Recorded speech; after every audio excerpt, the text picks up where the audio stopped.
Before we begin this show, I want to state how we at Dicebenders support the Black Lives Matter movement. There is a long series of injustices towards the black community from those in law enforcement positions. The events coming to light are just a few of many most of us have never seen, but others live with every day. This is not a political debate. It is a breach of moral right and wrong, and I personally continue to stand for this movement until the talk means the same thing to all children, regardless of color. This is a Skeptic Frogs production. Hey everybody, welcome to Dicebenders. Thank you so much for giving this a listen. I am your GM, Ray Luther, and just a quick announcement before we actually get into the story. I'm sure you're dying to figure it out. The first 2 or 3 episodes were recorded in the same session. So unfortunately we didn't have time to fix any problems that we had with our audio, which we ended up having. My audio ended up cutting out at the very beginning of almost every sentence, so I have done my best to re-record what I needed to. There were some adjustments made to other people's audios because it just didn't really sound that good.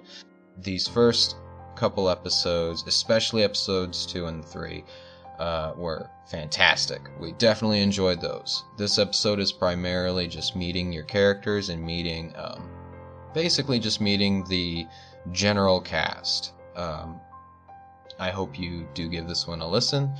I hope you're able to work through any kind of sound mishaps that we had to go through, and without any further ado, I will let you guys get into the story. Fire. Air. Water. Earth. Long ago, Avatar Korra visited the glorious Republican city founded by Fire Lord Zuko and Avatar Aang after the events of the 100-Year War. There she accomplished a lot for the world, opening portals into the spirit world, thus fusing the two together to hopefully unite them both in harmony. She helped stop the oppression from the Northern Water Tribe to the south, and freed the Earth Kingdom from tyrannical rule against an unjust and forceful queen. Through all this, she not just created peace for the nations, but a state of balance for all. For the next 40 years, she helped the White Lotus Society in forming schools around the world, with hopes to open one in each nation.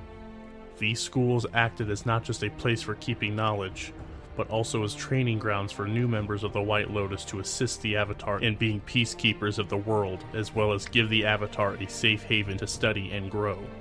Now, 8 years have passed since the Avatar's untimely end.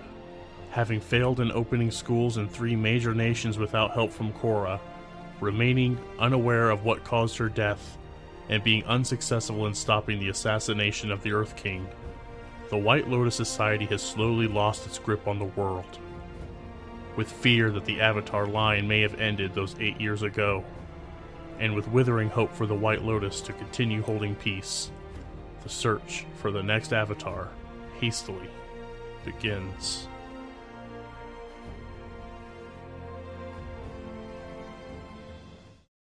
Your journey begins southeast of Omashu, in the United Provinces of the Earth Nation, a nation formed after the collapse of the Earth Kingdom Empire. Just off the slopes of the Omashu Mountains lays one of the schools built to honor Avatar Korra's wishes. Here we see a student and her teacher in the midst of training as they anxiously await new arrivals coming from other schools. So Taro, Hi. we have you training in front of your teacher. You having ducked under a large bushel of rocks that he has lunged towards you. He looks a little ashamed, and then he says, Taro, I thought I already told you you've got to try to use that metal in front of you to bend and block the rocks that I'm shooting your way. You can't keep dodging and trying to block with stuff that you already know. And he raises his hands again to shoot some more rocks at you. And he goes, focus hard on this metal and try to use it to block what's coming towards you, okay? I'll try. He slams his foot down into the ground. A bunch of rocks come up and he shoots them towards you. He is trying to get you to use a metal bending technique called metal block. It is a technique that you do not have. This is you in training for a technique that you are trying to master. What I will need you to do is roll me a d20 and add your bending modifier to it. I need you to roll this at disadvantage because this is a technique that you do not know. Okay. 4 plus 5. So 9. Yep. Alright. You shakily try to push this metal up with your bending. You being one of the only metal benders that you've ever met, Torque being the other one, your bending teacher. You are unfamiliar with this technique, and even more unfamiliar with how to bend metal. This is something that you can do, but you have not mastered. You try to bend this metal, it wobbles and shakes at your feet. You have focused hard on it, but eventually you feel the rocks hit you dead on in the chest, and you get knocked down on the ground. God damn it. Taro, come on now. I thought you would have been a good student. You know, I'm not really trying to hurt you here. I know you're not. I don't know. This just is not clicking, I guess. Alright, you think you got one more shot in you? I guess I'll try. Okay, and he gives you a big ol' smirk, a very classic Torque smirk. Raises his hands up and fires another blast of rocks at you. I need you to try to roll this again. With disadvantage. Correct. 2 plus 5. Jeez.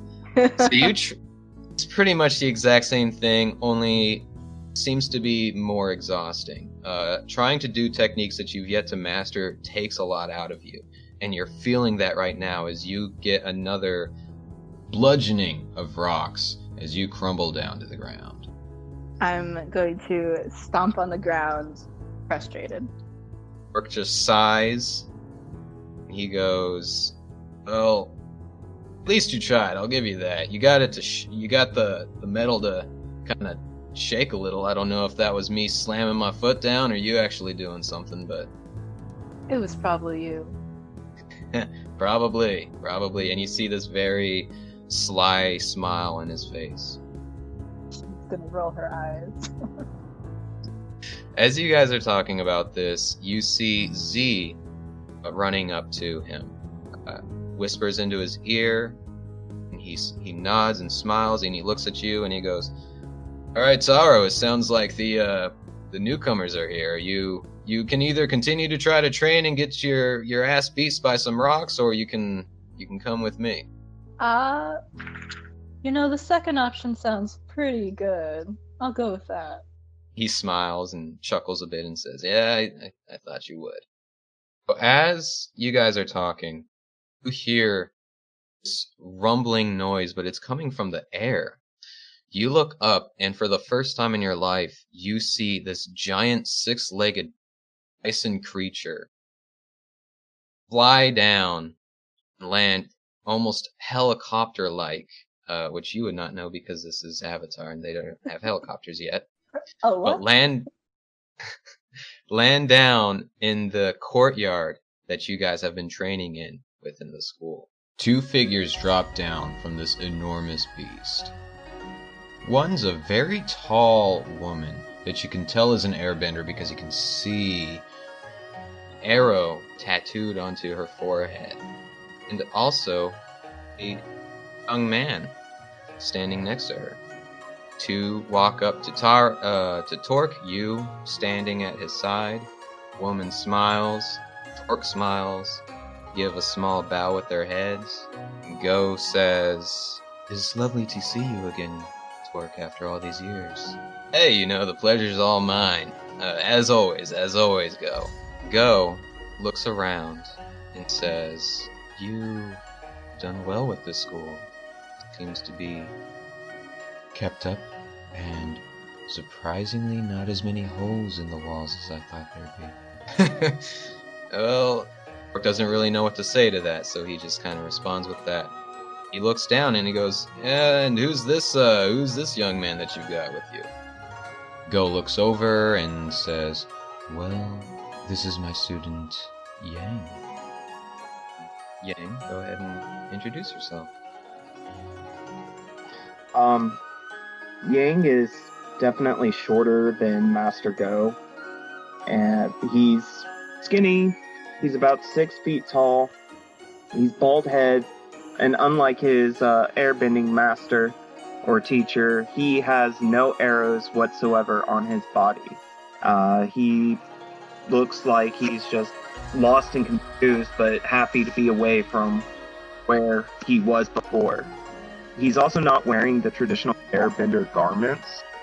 He's wearing bike shorts, tight bike shorts that are silver and blue, and a sleeveless vest that is also silver and blue. He looks at... What's the Earthbender's master name? The Earthbender master's name is Torque. He looks at Master Torque and bows his head. Master, it's an honor to be here. Absolutely it is. I'm glad that you're here. And he gives you a very hard pat on the back. And you look at this man, and he seems like a fairly tall man, though not as tall as Go. He is slightly taller than his student, though. This man, you can tell, is a very proud Earthbender. He is decorated from head to toe in all kinds of different Earthbender things. He's got braces on his wrists that are made out of metal, and you see no other type of weapons from him or any other kinds of added stuff. One thing that you notice on his hand is a tattoo of the White Lotus. It is the same image that Taro you see on O's sash that is tied around her neck. Torque is a very easy on the eyes looking guy that has a big smirk, very hard noticeable cheekbones, just overall a healthy, charismatic individual. Torque looks down at Taro and goes, alright Taro, we've got these guests here, do you want to introduce yourself? Oh, yeah, of course. Hi, I'm Taro, and she's gonna bow toward them. It's a pleasure to meet both of you. I bow back and say pleasure as well. Do you want to describe what you look like, Taro? Oh, yeah, I guess I could do that. No one knows what I look like. Yeah, so... Ooh, hello, I was gonna say Sorrow. Taro is 6 feet tall. She has half her head shaved. It is like a dark auburn color. She's wearing glasses. Her skin's pretty tan. She's wearing pretty standard Earthbender clothes. Yeah, that's it. Okay. 4 of you are standing together, just exchanging glances and looks. Go and Torque are making some small talk. Then Torque suddenly opens his eyes a little wide and goes, "Oh, that's right. There's more than just you guys," and scratches his head a little bit. And he goes, "Excuse me, Go. If you don't mind, just stay in the courtyard. We've got a couple people that'll take care of your bison for you." Looks down at Taro and he goes, "Are you ready to meet more people? They're coming in from the docks." Ooh, the docks. Let's go. He just gives you a very confused smile the way you said that, and he just kind of walks off towards the docks. I'm gonna wave back toward the airbenders as we go that way. I go chill with Iroh. Okay, and for listeners, Iroh is Yang's sky bison. So Torque and Taro make their way down to the docks. So they are walking the opposite direction from where they were standing. They are now walking west, going down some small steps towards the docks, and you, Taro, you see 2 ships, different ships. One you can see is from the Fire Nation, that has the Fire Nation flag flying high above with the White Lotus flag just under that. You also see a water tribe ship, definitely smaller, but you still also see two different flags, one that is a South Pole flag and another that is the White Lotus. You notice those ships for a moment, but then your concentration off of those ships is broken when you see two what appears to be firebenders standing in front of you.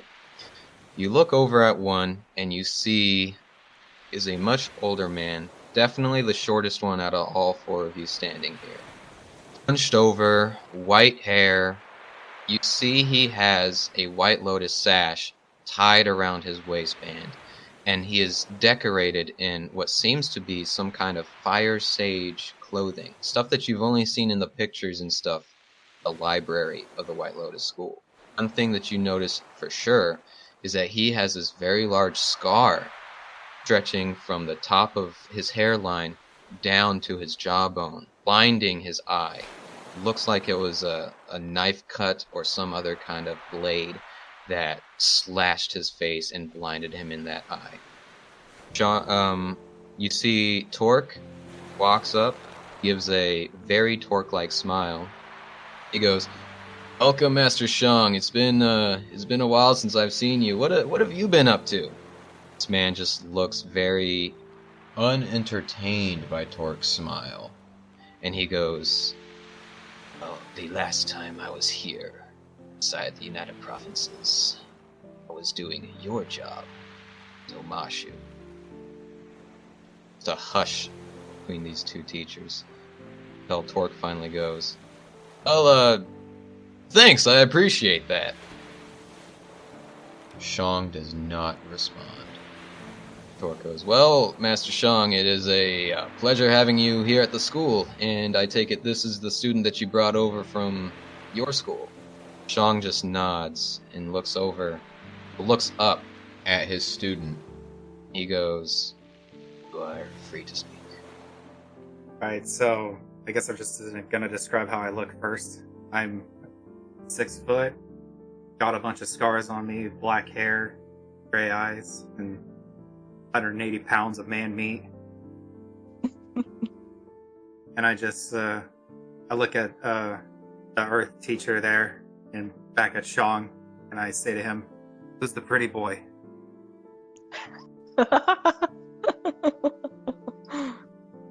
Shang just, without looking at Torque, he's still looking at you. He just goes, "This is he calls himself the Dean." The Dean, huh? Yes. Hello, Dean, I'm Jaeger. Hello, Jaeger. Wow, for some reason hearing your name just makes me thirsty. I get that a lot. Oh, I'm sure you do, kid. I'm sure you do. And, Taro, we already heard you describe yourself, but is there anything that you want to say to these two?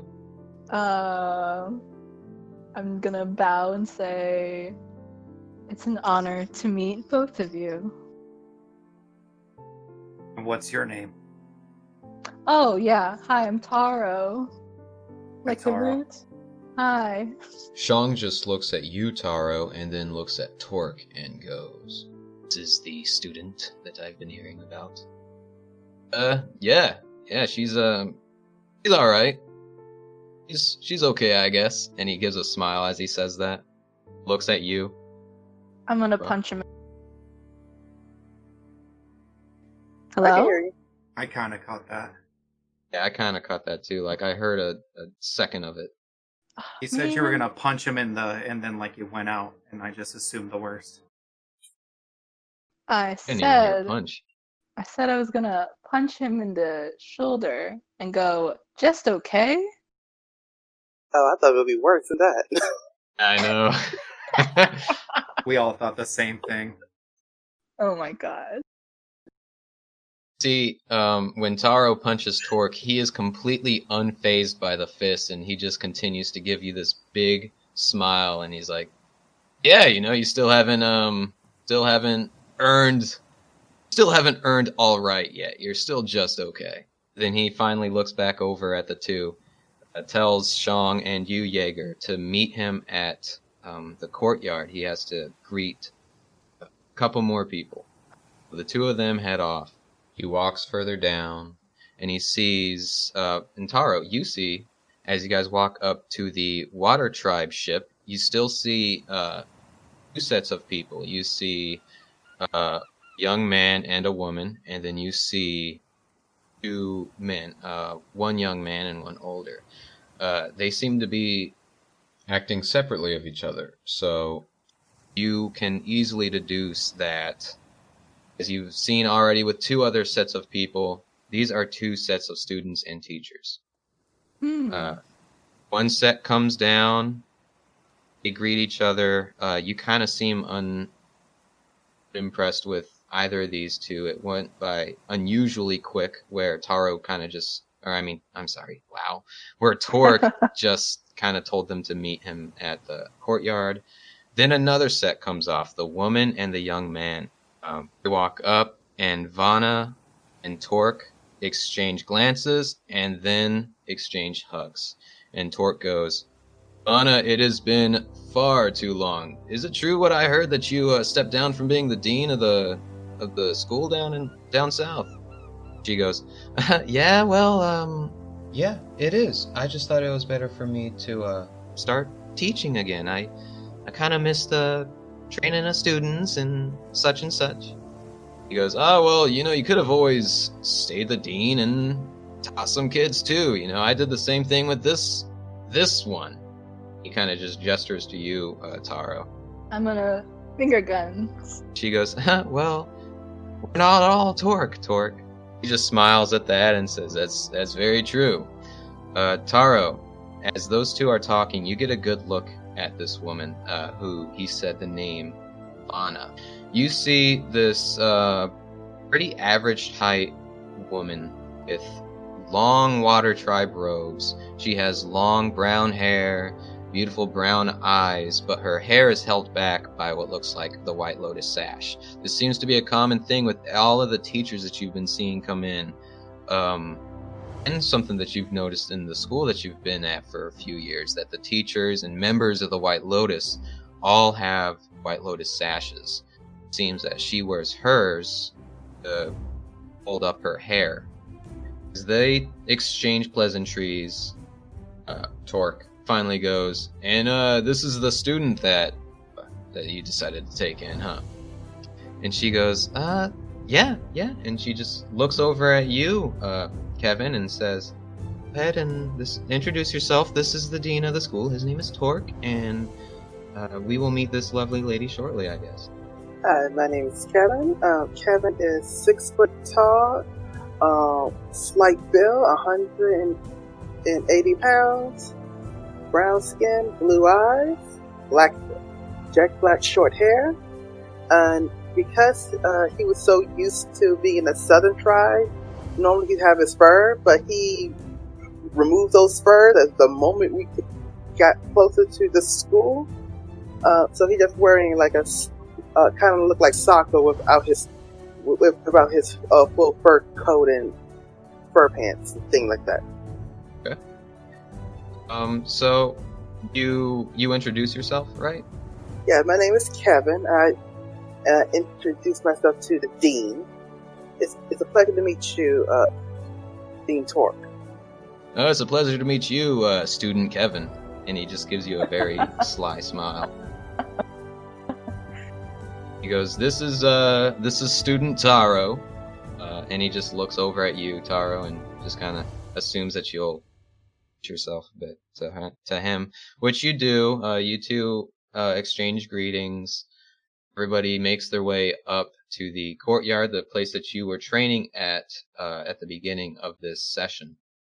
Speaking of sessions, I think it's a good moment right here to take a step away from the one that we're doing right now to put in a little bit of an advertisement, or a quick shout out. The person that you heard in the intro monologue to this episode was none other than Don Bewley, who is the GM for the Hexgrid Heroes podcast, a podcast that you can follow on any of your main social media platforms. Hexcrude Heroes is a homebrew Starfinder actual play podcast set in the official Paizo setting. Science fantasy with fun homebrew elements. The current campaign sees an android paladin teaming up with a 4-armed radio DJ and a cat-like alien space smuggler as they explore a world ran by dragons, but infested with undead. Check it out wherever you get your podcasts.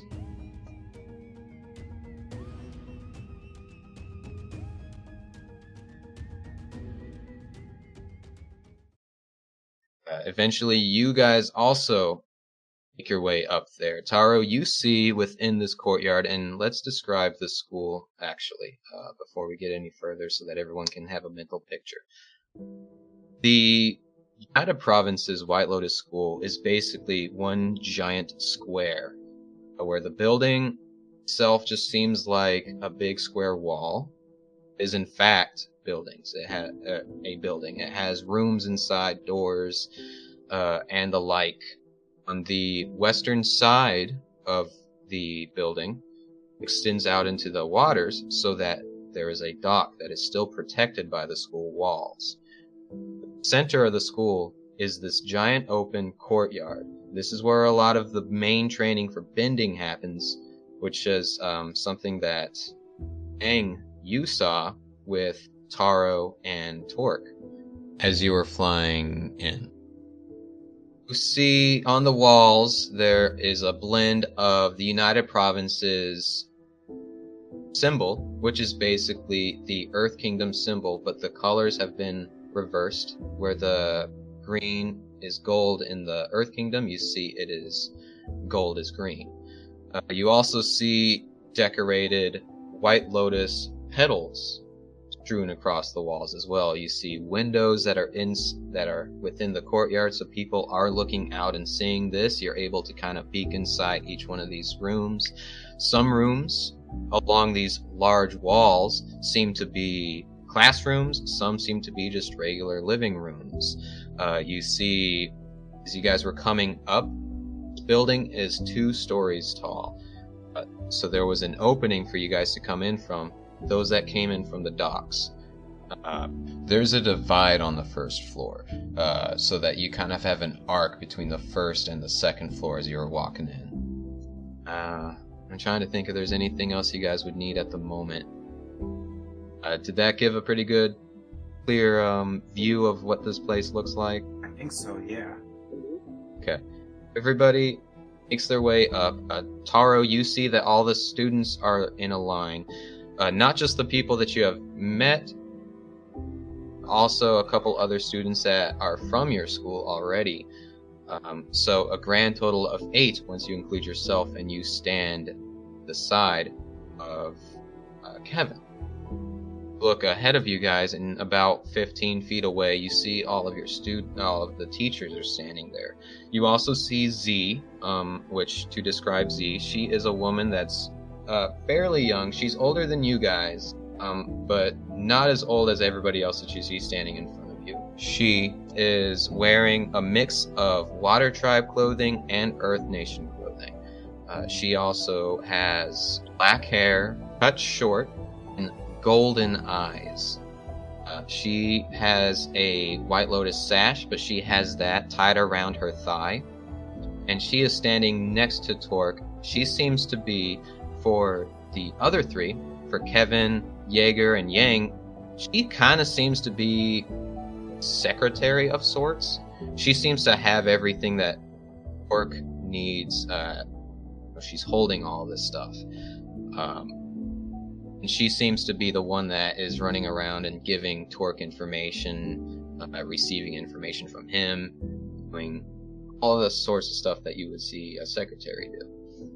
And finally, everybody is standing there. Torque steps up, looks at every student here, and for you 4 other students are in this line, because I'm sure everyone starts to glance at each other and starts to get an idea for who's around you guys. See one person that seems to be wearing very loose, baggy clothing, this young female. You see a young male, a little older than some of you though, has 2 scimitars, one on each side.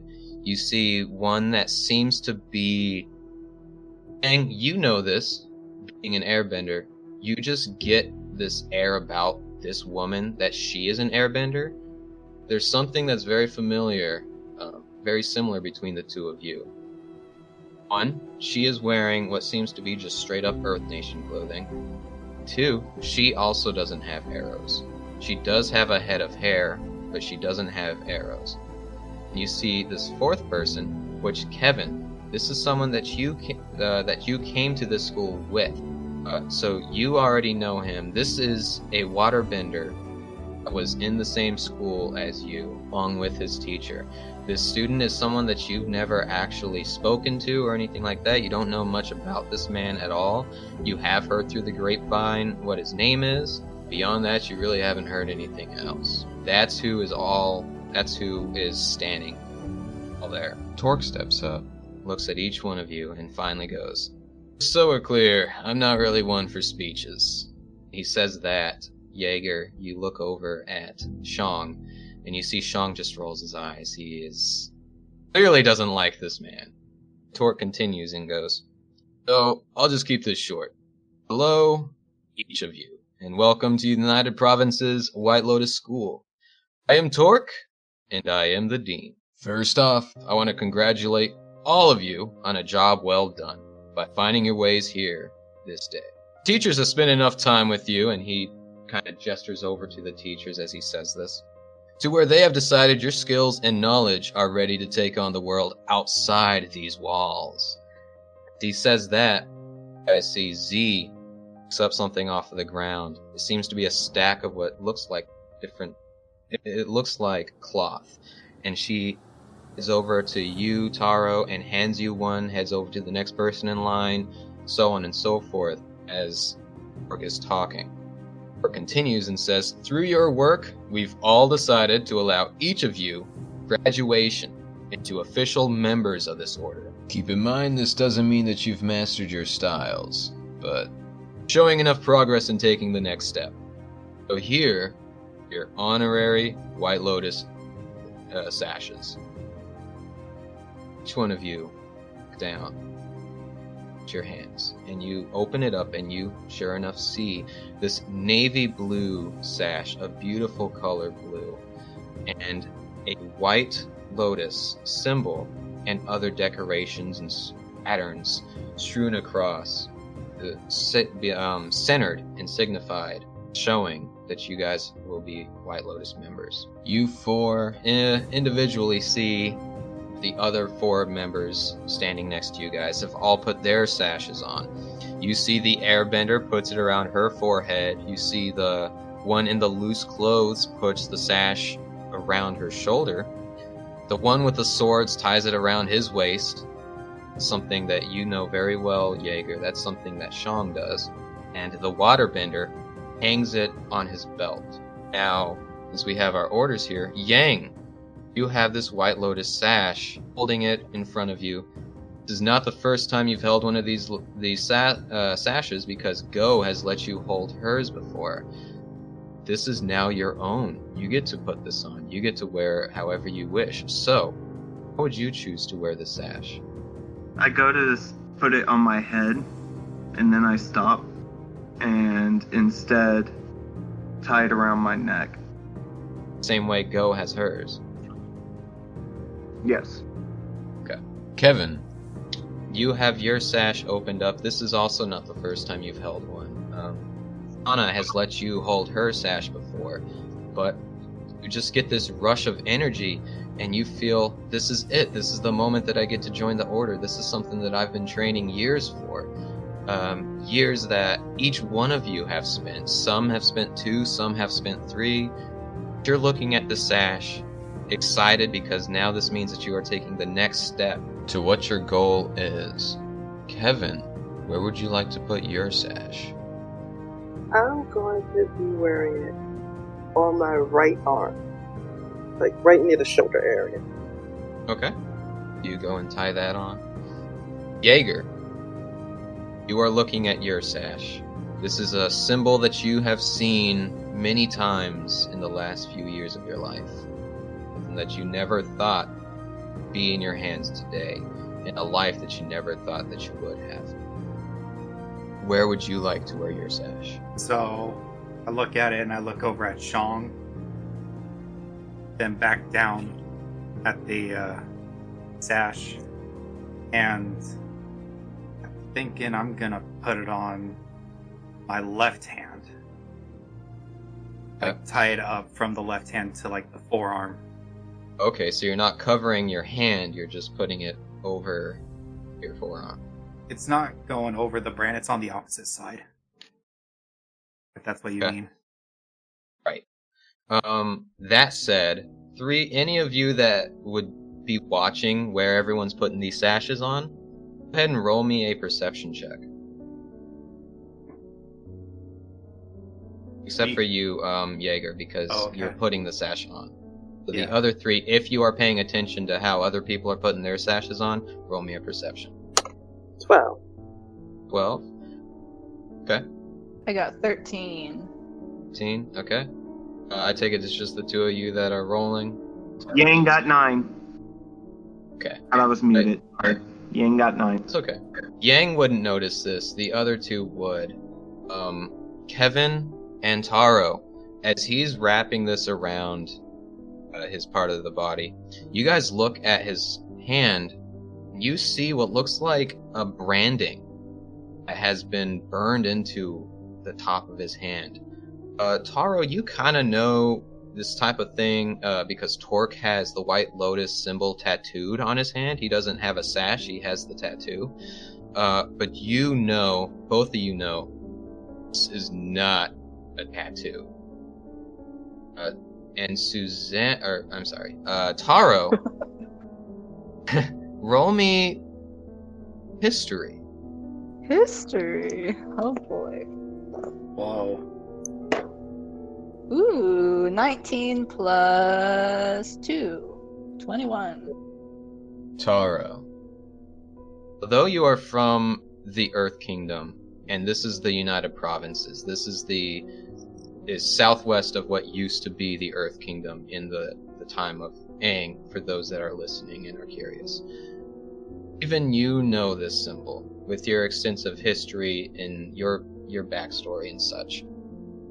You know of a vicious clan that comprised of firebenders that has lived on this side of the continent for some time. You know that symbol they brand is on Jaeger's hand. Scary. As you are noticing this and thinking about it, realizing what the symbol is, and thinking to yourself about it, you suddenly wake up from a quick moment of being lost in thought, and notice that you have a sash in your hands too. Realizing that you were the last one to put this on. Now, the sash itself has never really meant anything to you, considering even your teacher doesn't wear one, but you understand the significance of having this. Where would you like to wear your sash? I would like to wrap it around my left ankle. Your left ankle. So you tie it around your left ankle. You happen to look over at Torque, and Torque seems pleased that you are wearing it. You can't tell, because Torque is very Torque, you can't tell if he's pleased at you for growing into this, or he's pleased at himself for teaching you the way he did that led you here. Regardless, though, you do see a smile on his face. He looks at each and every single person in front of him. He goes, "Now for all of you wearing your sashes, just have to say this. Welcome to the White Lotus Society." This is where we'll end the session.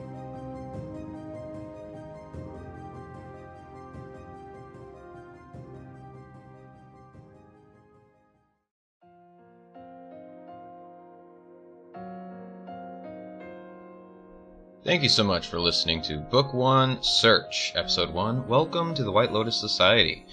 If you enjoyed this episode and would like to hear more, you can follow us on all your podcast platforms as well as on YouTube, all under the name DicebendersDnD. We are also on Twitter and Facebook, so be sure to like and follow there too. since that's where we'll be making announcements for future episodes, as well as take in any questions, comments, or concerns. Thank you all. We hope to see you in the future. Special shout-outs go to Don Bewley for our intro monologue and Sean Pommier for the art used for our show. Check their podcasts out at Hexgrid Heroes and Eterna, respectively. I highly recommend both.